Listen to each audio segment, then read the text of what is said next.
வடக்கில் கடவுச்சீட்டு அலுவலகம் ஒன்றை ஆரம்பிக்க உத்தேசம். வடக்கு மாகாண கிராமிய வீதி அபிவிருத்திக்கு வரவு செலவு திட்டத்தில் 5 பில்லியன் ரூபாய் விசேட நிதி ஒதுக்கீடு.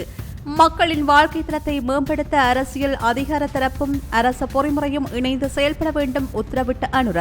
பரந்தன், மாங்குளம் மற்றும் காங்கன்துறை பிரதேசங்களில் புதிய தொழிற்சாலைகளை அமைப்பது தொடர்பில் கவனம். போலீஸ் திணைக்களத்தில் காணப்படும் வெற்றிடங்களுக்கு தமிழ் பேசும் இளைஞர் யுவதிகளுக்கு அதிக வாய்ப்பு. யாழ்ப்பாண மக்களுக்கான மிகவும் பயனுள்ள திட்டம் ஒன்றிற்காக யாழ் ஜனாதிபதி மாளிகையை முழுமையாக விடுவிக்க தயார். வடக்கில் காணி பிரச்சினை மீளாய்வு செய்யப்பட்டு மக்களுக்கான காணிகளை மீள வழங்குவது துரிதப்படுத்தப்படும், ஜனாதிபதி அதிரடி. இவ்வாறு பல திட்டங்களுடன் யாழ்ப்பாணத்தில் இன்று களமிறங்கிய ஜனாதிபதி அன்றகுமார் திசாநாயக்க மக்களுக்கு தெரிவித்திருக்கின்றார். அதாவது யாழ்ப்பாண மாவட்ட ஒருங்கிணைப்பு குழு கூட்டம் இன்று ஜனாதிபதி அன்றகுமார் திசாநாயக்க தலைமையில் மாவட்ட செயலக கேட்போர் கூட்டத்தில் இடம்பெற்றது. இதன்போது ஜனாதிபதி பல விடயங்களுக்கும் அரசியல் தரப்பின் சந்தேகங்களுக்கும் மிக தெளிவான விளக்கம் அளித்ததை பார்க்கக்கூடியதாக இருந்தது.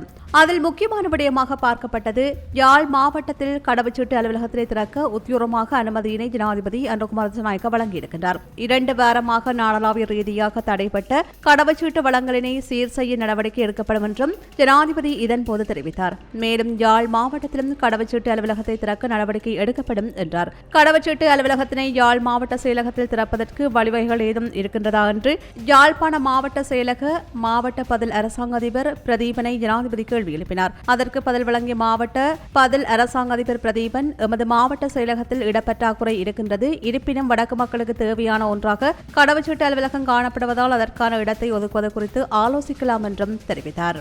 இதேவேளை வடக்கு மாகாணத்தின் வீதிகளை திருத்துவதற்கு எவ்வளவு நிதி தேவை என்று அரசு அதிகாரிகளை ஜனாதிபதி அன்றகுமார் திசாநாயக்க கேட்க அதற்கு பதில் கூற முடியாமல் அரசு அதிகாரிகள் திக்குமுக்காடியதாக கூறப்படுகின்றது. யாழ்ப்பாண மாவட்ட ஒருங்கிணைப்பு குழு கூட்டத்தில் கலந்து கொண்டு மாவட்டத்தின் அபிவிருத்தி பற்றி அரசு அதிகாரிகளுடன் கலந்துரையாடுகையிலேயே இந்த கேள்வி எழுப்பப்பட்டது. இதன்போது வடக்கு மாகாணத்தின் குறிப்பாக யாழ்ப்பாண மாவட்டத்தில் உள்ள கிராமங்களின் வீதிகளை புனரமைத்து சீரமைக்க எவ்வளவு நிதி தேவை, எவ்வளவு நிதி கொடுத்தால் அனைத்து வீதிகளையும் புனரமைக்க முடியும் என்று கேள்வி எழுப்பியுள்ளார். அத்துடன் இந்த ஆண்டில் எத்தனை வீதிகளை புனரமைக்க முடியும் என்றும் கேட்டுள்ளார். இதற்கு வீதி அபிவிருத்தி தொடர்பில் எந்த அதிகாரிகளும் முழுமையான பதில் வழங்கவில்லை. அது என்னுடைய திணைக்களம் அல்ல, அது மாகாணத்திற்குரியது என்பது போல் மாறி மாறி பதில்களை வழங்கியிருந்ததையும் அவதானிக்க முடிந்தது. அடுத்து யாழ்ப்பாணம் கீரிமலை பகுதியில் உள்ள ஜனாதிபதி மாளிகையை பொது பயன்பாட்டிற்கு கையளிக்க ஜனாதிபதி அன்றகுமார் திசாநாயக்க இணக்கம் தெரிவித்திருக்கின்றார். ஜனாதிபதி மாளிகை அந்த பகுதியில் உள்ள தனியார் காணிகளையும் கையகப்படுத்தியே நிர்மாணிக்கப்பட்டுள்ளது.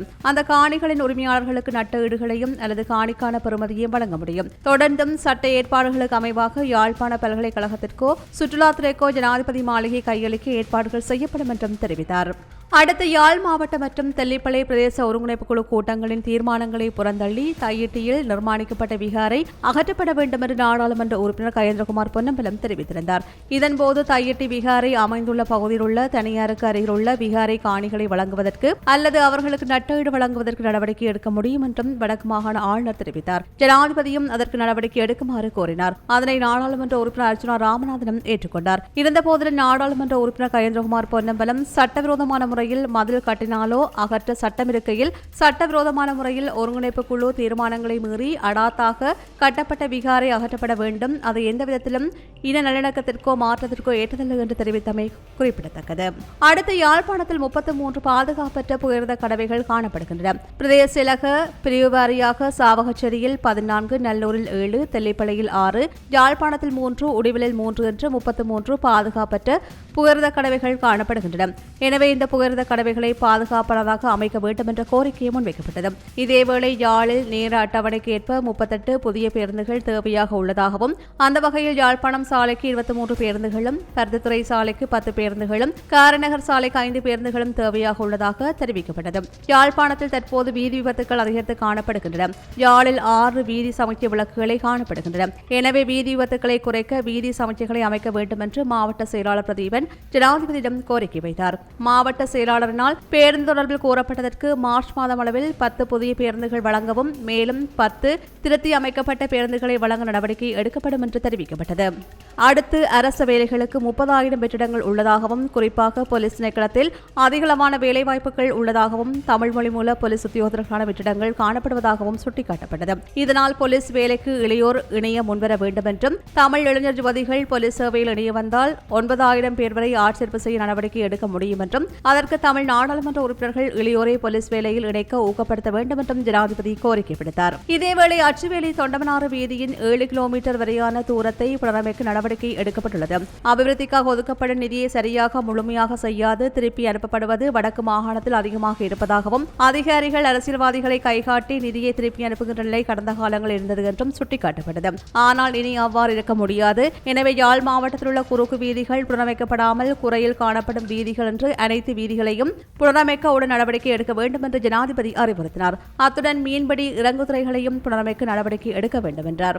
இதற்கிடையில் வடமராட்சி மற்றும் தென்மராட்சி பகுதிகளில் இடம்பெறுகின்ற சட்டவிரோத மண் அகழ்வை கட்டுப்படுத்த நடவடிக்கை எடுக்கப்பட வேண்டும் என்று கோரிக்கை முன்வைக்கப்பட்டது. இதன்போது போலீசார் அதனை கட்டுப்படுத்துவதற்கு தமக்கு வாகன வசதி இல்லை என்று குறிப்பிட்டனர்.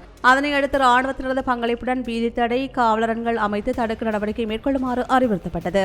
இதேவேளை இறைப்பதமடைந்த முன்னாள் நாடாளுமன்ற உறுப்பினர் மாவை சீனாதராஜாவின் பூதவுடலுக்கு ஜனாதிபதி அன்றகுமார திசாநாயக்க இறுதி அஞ்சலி செலுத்தினார். காங்கேசன்துறையில் அமைந்துள்ள அவரது இல்லத்திற்கு இன்று பிற்பகல் சென்று மாவை சீனாதராஜாவின் பூதவுடலுக்கு இறுதி அஞ்சலி செலுத்திய ஜனாதிபதி அவரது குடும்பத்தினருக்கும் உறவினர்களுக்கும் அனுதாபங்களை கோரினார். போக்குவரத்து பெருந்திருக்கல் துறைமுகம் மற்றும் சிவில் விமான போக்குவரத்து அமைச்சர் பிமல் ரட்நாயக்கவும் இதன்போது கலந்து கொண்டமை குறிப்பிடத்தக்கது.